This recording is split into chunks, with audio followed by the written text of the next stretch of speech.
a invitar primero a leer la primera parte de la porción de la palabra que vamos a estar hoy en Juan capítulo 9, versículos 1 al 5.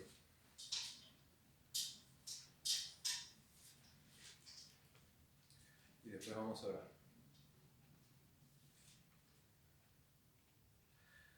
Al pasar Jesús vio a un hombre ciego de nacimiento y le preguntaron sus discípulos diciendo: Rabí, ¿quién pecó, este o sus padres, para que haya nacido ciego? Respondió Jesús: no es que pecó este ni sus padres, sino para que las obras de Dios se manifiesten en él. Me es necesario hacer las obras del que me envió, entre tanto que el día dura. La noche viene cuando nadie puede trabajar. Entre tanto que estoy en el mundo, luz soy del mundo. Vamos a orar. Padre Celestial, en esta mañana rogamos por tu bendición en la exposición de la palabra de Dios. Ruego que me uses, Señor, para el enriquecimiento de todos aquí, de todos nosotros, para el crecimiento, Señor. Rogamos así que tu palabra llegue a cada uno de nuestros corazones y así podamos seguir pareciéndonos más a Cristo cada día. Pido por esto, Señor, y que traigas tu bendición esta mañana. Lo pido en el santo nombre de Jesús. Amén. Qué hermoso cantar con este último himno. Cara a cara espero verle, más allá del cielo azul. Ahora nos toca ver por fe a Cristo, creerle, creer en Él, reconocerle como nuestro Señor. No es un acto que se hace por hechos visibles, en nuestro caso. Solo podemos llegar a verlo a través de ojos espirituales. Y vamos a ver un caso ahí que vio con ojos espirituales para luego también ver con ojos físicos. En aquel tiempo, a lo largo del tiempo de Israel, un ciego de nacimiento, un mal así que viene desde el momento de bebito, se veía como una forma de castigo. Cierto o no, era un prejuicio de la gente pensar que era un pecado por el niño o por los padres normalmente. Entonces por eso ahí la pregunta de los discípulos: ¿quién pecó, este o sus padres? Seguramente es porque se identificó fácilmente que era ciego de nacimiento, y por otro versículo que vamos a ver más adelante, que seguramente sea un hombre adulto pero relativamente joven. Por eso no es que fuera un ciego de años, que es un anciano que ya fue perdiendo la vista con el tiempo. Entonces era evidente la discapacidad. Y Jesús, entonces es cuando dice: no es que pecó este y sus padres. O sea, no hay ningún pecado acá, no hay ningún castigo, sino para que las obras de Dios se manifiesten en él. A lo largo de todo el libro de Juan, está este mensaje tan central de mostrar la deidad de Cristo. Mostrar que Cristo es el verbo que era con Dios y que era Dios y que fue hecho carne y habitó entre nosotros. Y ahí es que este momento, esta persona que ha sufrido tanto, que es menospreciado por su sociedad, que hasta él mismo seguramente se ve así, porque la creencia popular, todo lo que ellos alrededor de él pensaban, él seguro por lo menos pensó: ¿será cierto? Si es que realmente no lo creía, que realmente sí había un castigo sobre él. Y aún así esa persona en su condición fue usada para dar testimonio de que Jesús es Dios, había un propósito eterno en él. Un joven que fue, seguramente joven, que fue desechado por su sociedad, marginado, que tendría estos pensamientos, que estaría muchas veces solo con su mente, solo con lo que él reflexionaría, y le toca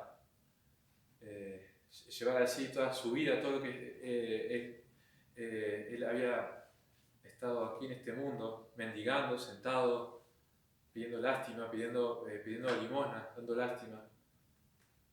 Y ahí Dios tiene un propósito para él. Dios quiere usarlo. El versículo 4 dice: me es necesario hacer las obras del que me envió, entre tanto que el día dura, y la noche viene cuando nadie puede trabajar. Entre tanto que estoy en el mundo, luz soy del mundo. Acá Cristo, estamos en el tiempo cuando Él está en la carne, cuando está con el cuerpo en carne, 100% hombre, en su humanidad, todavía no ha sido glorificado. Él está siendo la perfecta representación de la humanidad. Y ahí nos está dando su ejemplo, un ejemplo que después usa Pablo en Filipenses capítulo 2, así como también que seamos humildes y obedientes, así como también Cristo Jesús, el cual siendo en forma de Dios, no estimó ser igual a Dios como cosa que aferrarse, sino que hizo obediente hasta la muerte y muerte de cruz. Ahí Cristo está en su humanidad trabajando, está obrando, y algún día ya ese parte de su ministerio, siendo un predicador que en su humanidad está haciendo lo que Dios, está obedeciendo la voluntad de Dios y está siendo un ejemplo para nosotros. Pero cuidado, porque dice, como decía el versículo 5, dice: entre tanto que estoy en el mundo, luz soy del mundo. Entonces, él estaba en el mundo, y mientras está en el mundo, él le toca hacer luz, pero ya ha descendido. Y en este sentido, la luz es de ese obrar, de seguir la voluntad de Dios aquí y ser luz en la oscuridad que hay en este mundo. Así nosotros, como creyentes, tomamos ejemplo para que nosotros, mientras estamos aquí, tenemos que ser luz. Luz como lo fue este ciego, que la persona que más en la oscuridad estaba, terminamos dando luz a otros que estaban en la oscuridad, pero una oscuridad espiritual. Mateo 5, capítulo 5, versículo 14.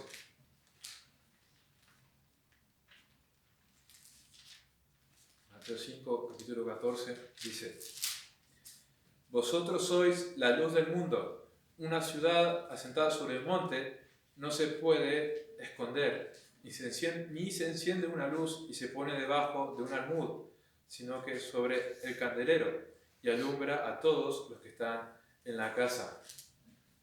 Así nosotros somos llamados a hacer luz, a compartir la hermosa verdad de la revelación de Cristo, de la revelación de Dios.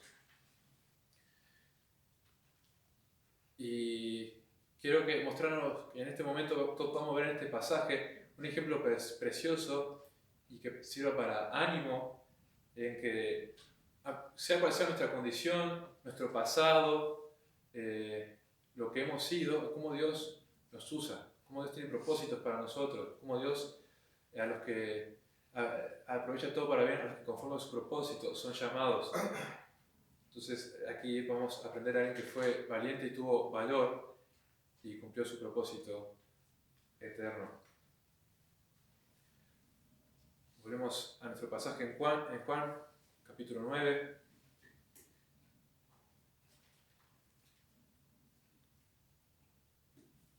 Y seguimos en el versículo 6. Dicho esto, escupió en tierra e hizo lodo con la saliva y untó con el lodo los ojos del ciego y le dijo: ve a lavarte en el estanque de Siloé, que traducido es enviado. Fue entonces y se lavó y regresó viendo. Entonces los vecinos y los que antes le habían visto que era ciego decían: ¿no es este el que se sentaba y mendigaba? Aquí está el milagro. Una forma bastante particular. No fue una sanación en el momento. No de repente vino una luz sobre él y abrió los ojos del instante y vio la cara de Jesús. Dios hace lodo con su saliva y la tierra, lo pone en los ojos, y a un ciego lo manda que busque en la ciudad, que vaya hacia una fuente, un lugar donde se podría lavar. Muy particular, y así nosotros podemos tomar ejemplo de cómo Dios trabaja con nosotros, cómo Dios en sus propósitos a veces hace las cosas de una forma que no entendemos. Y ahí uno dice, ¿es correcto preguntarse por qué Dios hace las cosas así? ¿Por qué en mi caso no es tan especial? ¿Por qué en mi caso parece que es una prueba más difícil que la de otro? Cuidado con esos pensamientos. Pero sí también hacerse la pregunta de por qué Dios hace así las cosas, si es con el deseo de querer conocerle más, de que quiero darle las gracias, de que quiero adorarle, de que quiero seguir al máximo el propósito que Dios tiene para mí en esta forma que obra. No así si es para quejarse, ahí ya sería un pecado. Entonces así nosotros también, en la forma particular que cada uno de nosotros es tratado por Dios, en su necesidad, en su crecimiento, en cómo le enseña, si cada uno tiene que hacerse la pregunta sanamente con el deseo de adorarle. Y si no llega la respuesta, si no nos toca a nosotros saber por qué Dios ha trabajado así con nosotros, igual hay que darle gracias y adorarle, porque sí es cierto que hay un propósito en la forma particular que trata con nosotros. Y ahí, quizás ahí también sea una prueba para la fe. Esta forma en particular, que fue el milagro de Jesús, seguro, es porque era la forma en que terminaría en esta situación donde daría testimonio en frente de toda la comunidad y de la sinagoga. Porque es en este momento, de esta forma que es lavado y que no está con Jesús, que está solo, que le toca a él dar testimonio de lo que pasó. Y ahí es cuando vienen las reacciones de los distintos personas alrededor de él. Versículo 9. Unos decían, Él es, y otros, a Él se parece. Él decía, yo soy. Y le dijeron, ¿cómo te fueron abiertos los ojos?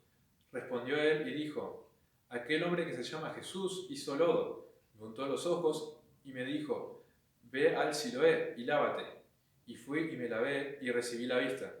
Entonces le dijeron, ¿dónde está él? Él dijo, no sé. Llevaron ante los fariseos al que había sido ciego. Y era día de reposo, cuando Jesús había hecho lodo y le había abierto los ojos. Acá era correcto que si alguien había sido, según la ley mosaica, que si alguien había sido sanado, tenía que ir ante la autoridad religiosa, ante lo que eran los sacerdotes. Y aquí sí está cumpliendo bien esa parte, y además es la presencia de un milagro, algo que sí o sí tiene que ser atendido por las autoridades religiosas.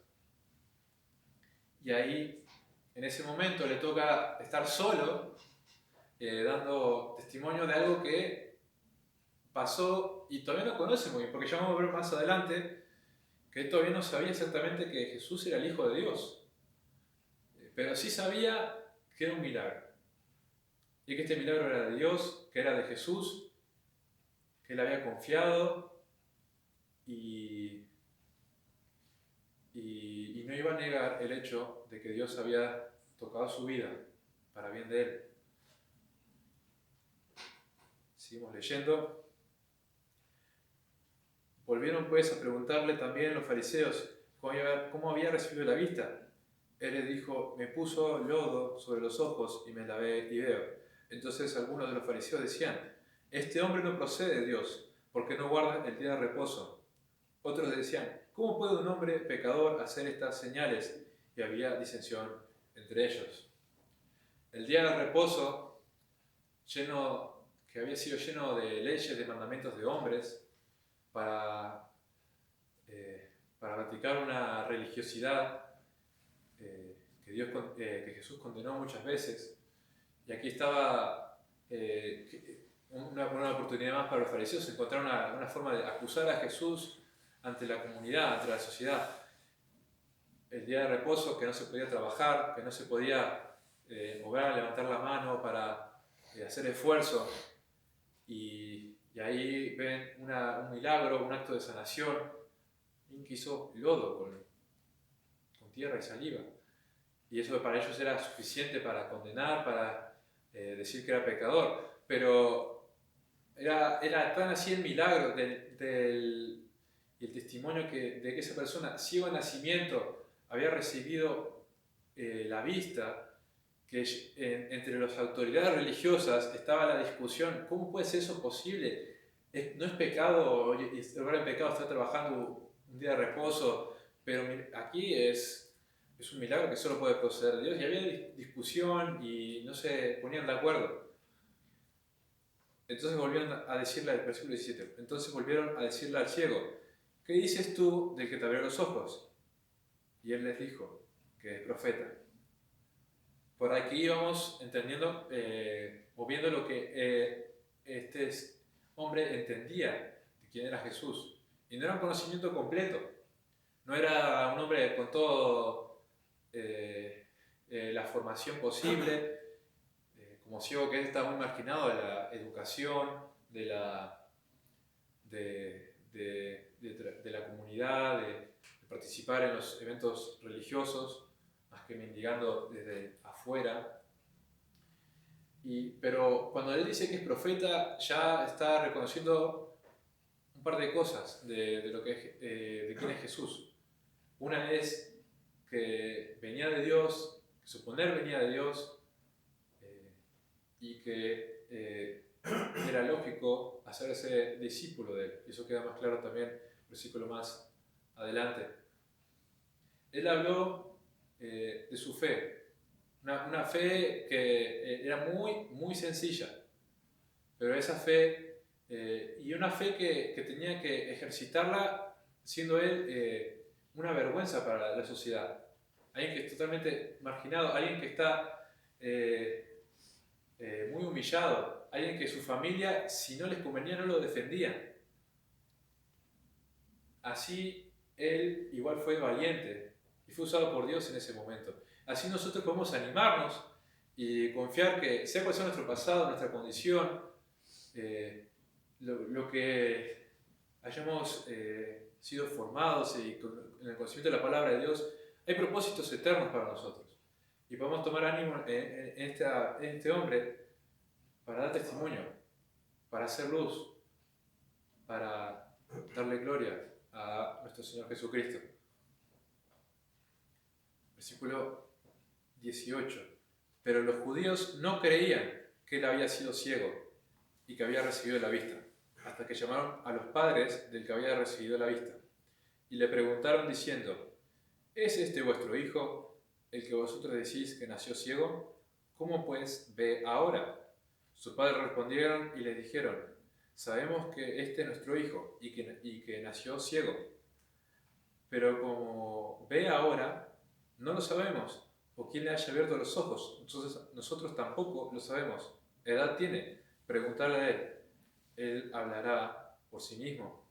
Esto dijeron sus padres porque tenían miedo de los judíos, por cuanto los judíos ya habían acordado que si alguno confesase que Jesús era el Mesías, fuera expulsado de la sinagoga. Por eso dijeron sus padres, ¿edad tiene? Preguntarle a él. Aquí hay otra pista de que seguramente se tratara de un joven, por lo del comentario de edad tiene, preguntarle a él.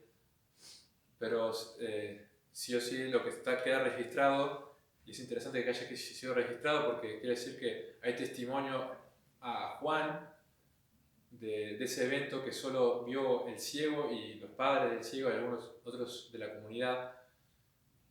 Entonces hay registro de las palabras, entonces se siguió dando testimonio de ese evento más adelante, seguramente del propio ciego que ha sido sanado, o quizás también los padres, eso ahí ya no lo sabemos, no podemos asegurarlo, pero acá es claro que los padres se desentendieron, no querían defenderlo, tuvieron miedo de las consecuencias sociales y religiosas que había para aquellos que se identificaran con Jesús, para aquellos que quisieran seguirle, para aquellos que reconocieran su autoridad, que era enviado de Dios. Por eso dicen así, edad tiene, preguntarle a él. Entonces ahí él solo, completamente solo, sin respaldo de nadie, ahí tiene que este hombre sigue dando su testimonio delante de la interrogación. Bien, volvemos al versículo 24. Entonces volvieron a llamar al hombre que había sido ciego y le dijeron: da gloria a Dios, nosotros sabemos que ese hombre es pecador. La palabra ahí de pecador es la misma que se usaba con aquellas personas que tenían tal pecado en su vida que provocaban rechazo completamente de la comunidad. Era una palabra que se usaba, de pecador, que se usaba normalmente para los publicanos y lo que eran las rameras. Así era como llamaban a Jesús, así como los líderes religiosos identificaban a Jesús y lo querían manchar su testimonio así. Entonces él respondió y dijo: si es pecador, no lo sé, una cosa sé, que habiendo yo sido ciego, ahora veo. Y le volvieron a decir: ¿qué te hizo? ¿Cómo te abrió los ojos? Él le respondió: ya os lo he dicho, y no habéis querido oír. ¿Por qué queréis oír otra vez? ¿Queréis también vosotros haceros sus discípulos? Y le injuriaron y dijeron: tú eres su discípulo, pero nosotros discípulos de Moisés somos. Nosotros sabemos que Dios ha hablado a Moisés, pero respecto a este no sabemos de dónde sea. Respondió el hombre y les dijo: pues esto es lo maravilloso, que vosotros no sepáis de dónde sea, y a mí me abrió los ojos. Hay que entender que este momento en la historia, el momento que llegó Cristo, era un momento de transición. Hasta antes de Cristo, la fe era en la la fe siempre ha sido creer en lo que Dios ha revelado a nosotros. Fe en Dios equivale a fe en lo que Él nos ha revelado. Y hasta entonces lo que había revelado de forma directa Dios era lo que es el Antiguo Testamento para nosotros. Entonces, fe en la palabra de Dios era fe en esta parte de la palabra. Pero ahora Cristo era el cumplimiento de las promesas. Cristo era el Mesías, el que se estaba siendo esperado. Y ahora Él era la revelación de Dios. Él ahora era Dios hecho carne, era Dios físicamente habitando entre nosotros. Ahora fe en Dios era también fe en Cristo. Y aquí es donde está la diferencia entre la ceguera física y la ceguera espiritual. Estos hombres, con su vista completamente bien, para leer la palabra de Dios, para estudiarla, para ver los milagros de Jesús, para ver lo que Él predicaba, y aún así no querían reconocerle, no querían verlo espiritualmente, no querían verlo como Él era, como el Dios Todopoderoso. Entonces ahí también nosotros que no se nos ha revelado físicamente de Cristo, nos toca creer sin ver, así como este hombre todavía no había visto realmente a Jesús en el sentido físico. Este hombre ciego fue sanado y se tuvo que ir, fue sanado después de haber puesto el barro y lavado. Entonces en ningún momento todavía había visto a Cristo. Y esto es importante por un versículo que aparece más adelante. Y aún así él creía que su obra era de Dios, porque por lo menos era profeta. Entonces él veía más, él era más, aún estando ciego, él veía más que los que eran los líderes del momento. No hay otro camino, no hay otra forma de ser salvo que creer por fe, que creer en la revelación de Dios, que creer que Cristo fue humanado y hecho carne, que vivió sin pecado, que murió en la cruz, siendo santo Él, pero tomando nuestro lugar, y que resucitó el tercer día y ahora está en la diestra del Padre. Vemos la palabra. Respondió el hombre y les dijo, en el versículo 30, Pues esto es lo maravilloso, que vosotros no sepáis de dónde sea, y a mí me abrió los ojos. Y sabemos que Dios no oye a los pecadores, pero si alguno es temeroso de Dios y hace su voluntad, a ese oye. Desde el principio no se había oído decir que alguno abriese los ojos a uno que nació ciego. Y si este no viniera a Dios, nada podría hacer. Él lo tenía claro. Nunca en la historia había habido alguien que ciego de nacimiento había sido sano. Entonces, él, ¿qué esperanza tendría? Si no era Dios mismo que había obrado ese milagro, no había otra forma de explicarlo. No había profeta que hubiera hecho ese milagro, o por lo menos que haya sido registrado. Por eso dice que no se haya oído. Entonces, este hombre que pasó tanta miseria, tanto sufrimiento, tanto desprecio que inevitablemente habrá penetrado en su mente, sus pensamientos, en lo que él pensaba de sí mismo, de su condición, de su humillación. Y ahí, ahora en este momento, recibiendo este milagro, esta luz,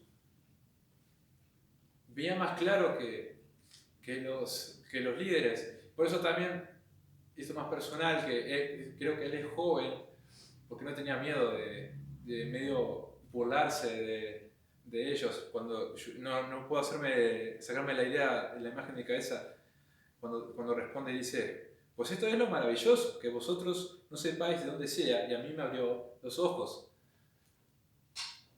No había otra forma de interpretarlo, a menos que realmente quisieras creer en la mentira, a menos que quisieras realmente negar la idea de Cristo. Entonces, el 34, respondieron y le dijeron, tú naciste del todo en pecado, y nos enseñas a nosotros, y le expulsaron. Aún en su condición, donde los otros lo veían como un pecador de lo más bajo,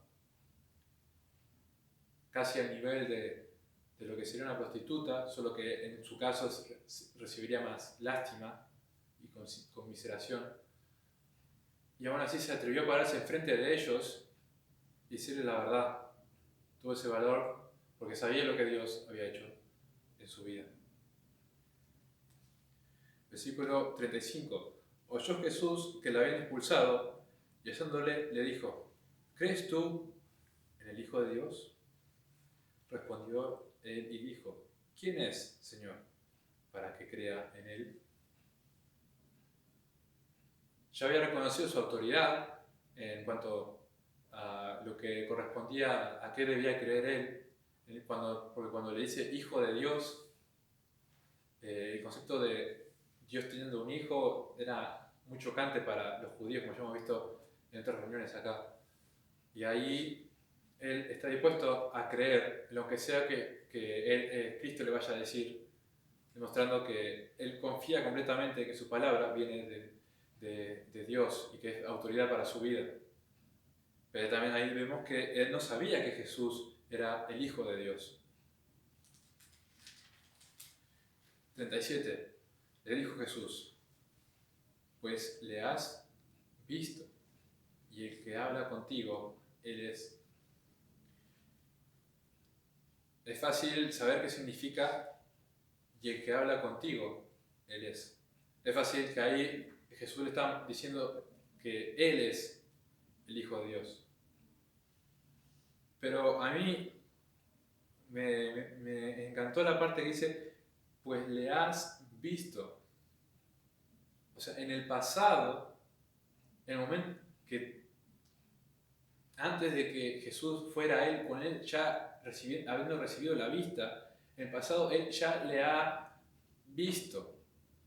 Aquí es un ciego físico que ha visto a alguien, y aquí es cuando entendemos que le ha visto de forma espiritual.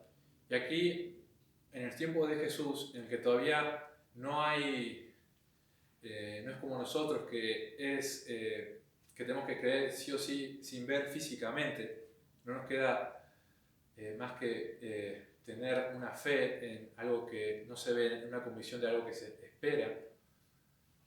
Y ahí tenemos un ejemplo de alguien que vio a Cristo, pero de forma espiritual. Un ejemplo maravilloso de alguien que empezó a creer que fue trabajado y para un propósito mayor por Dios, y ahí le ha visto de forma espiritual.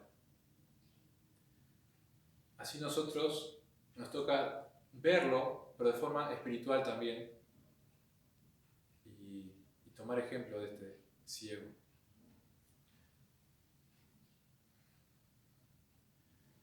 Entonces, continuamos. 38.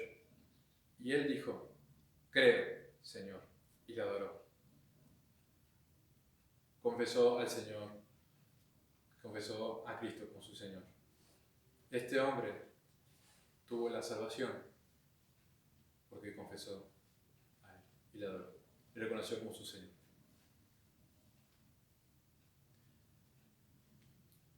Pero también habían venido otros que estaban viendo esta escena. 39. Dijo Jesús: para juicio he venido yo a este mundo, para que los que no ven, vean, y los que ven sean cegados. Entonces algunos de los fariseos que estaban con él, al oír esto, le dijeron: ¿acaso nosotros somos también ciegos? Jesús les respondió: si fuerais ciegos, no tendríais pecado, mas ahora porque decís,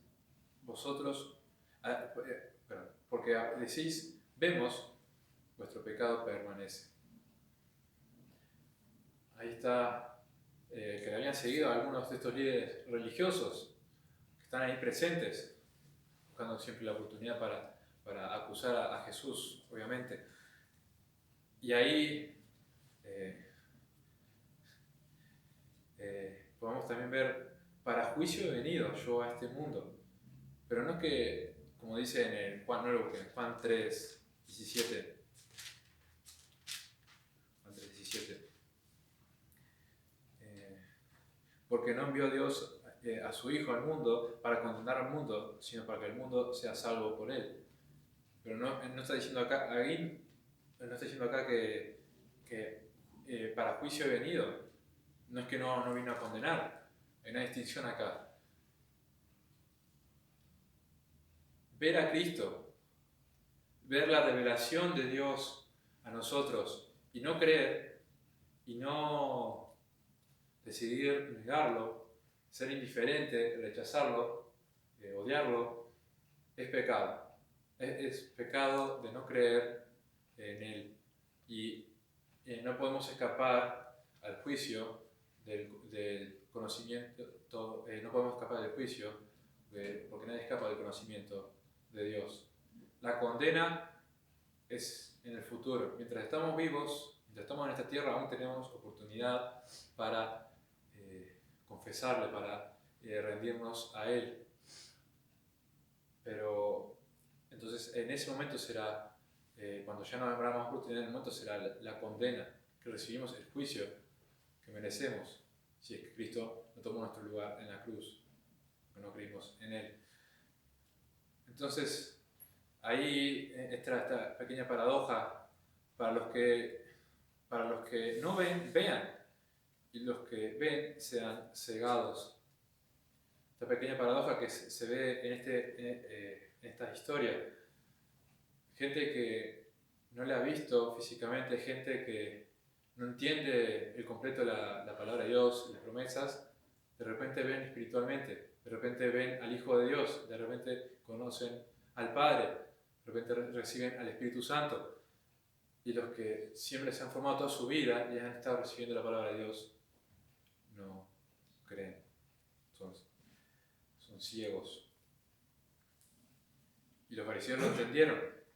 Nosotros somos también ciegos, nosotros somos también igual de pecadores inmundos, que los que nosotros también marginamos de la sociedad. Nosotros también somos de ese nivel. ¿No estás diciendo? Si fueres ciegos, Jesús dice: si fueres ciegos, no tendríais pecado. Mas ahora, porque decís, vemos, vuestro pecado permanece. En ese momento les negaron y hay juicio sobre ellos, porque han pecado. Entonces, podemos tomar ejemplo de este ciego para animarnos nosotros y andar hacia adelante y confesar a Cristo, independientemente de nuestro pasado. Es un pasado que ha sido transformado, que puede ser útil para enseñar. En este momento, este hombre ha sido usado para dar una enseñanza de lo que es la ceguera espiritual, una enseñanza que ha quedado registrada en el documento más importante de la historia de la humanidad, la palabra de Dios. Y así permanece hasta el día de hoy, enseñándonos a nosotros ahora también, para que tengamos ánimo y sabiendo que Dios aprovecha y tiene un propósito para cada uno de nosotros en esa forma en que trata con nosotros y podemos confiar en sus propósitos, por más que hayamos vivido toda una vida en esa dificultad como lo hizo ese ciego. Para terminar, 1 Corintios, capítulo 1.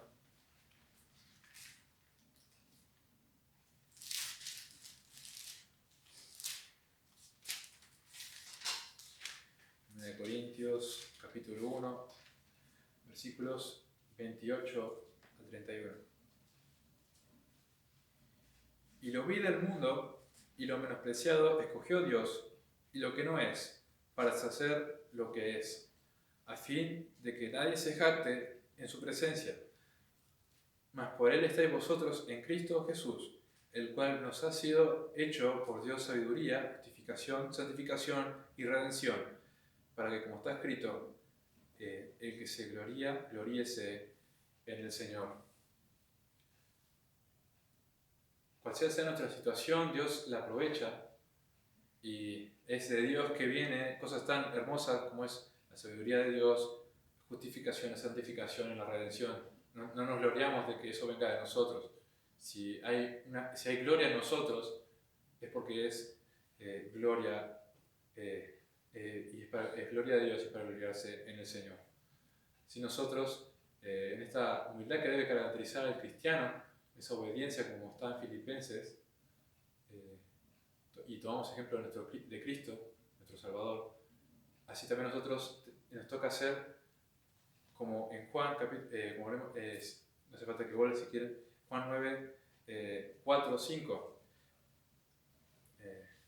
Me es necesario hacer las obras del que me envió. Entre tanto que el día dura, la noche viene, cuando nadie puede trabajar.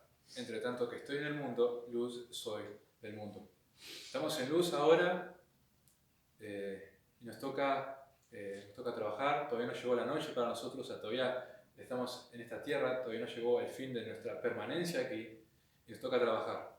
Pero lo hacemos con ánimo sabiendo que Dios aprovecha cual sea nuestra condición para la gloria suya. Amén. Amén. Vamos ahora para terminar.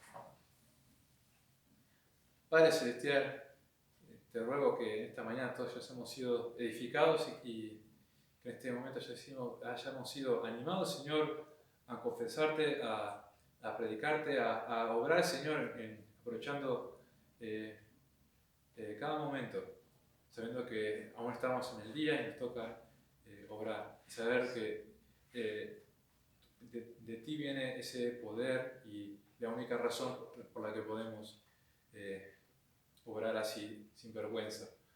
Rogamos así que el Evangelio sea predicado en esta ciudad, que cada uno de nosotros pueda seguir creciendo y tomar ánimo en esta historia y en otras tantas que hay en tu palabra registrada, y así poder crecer, Señor, como cuerpo de Cristo. Rogamos así que bendigas esta mañana, este culto, que todo sea para tu gloria. Lo vimos en el santo nombre de Jesús.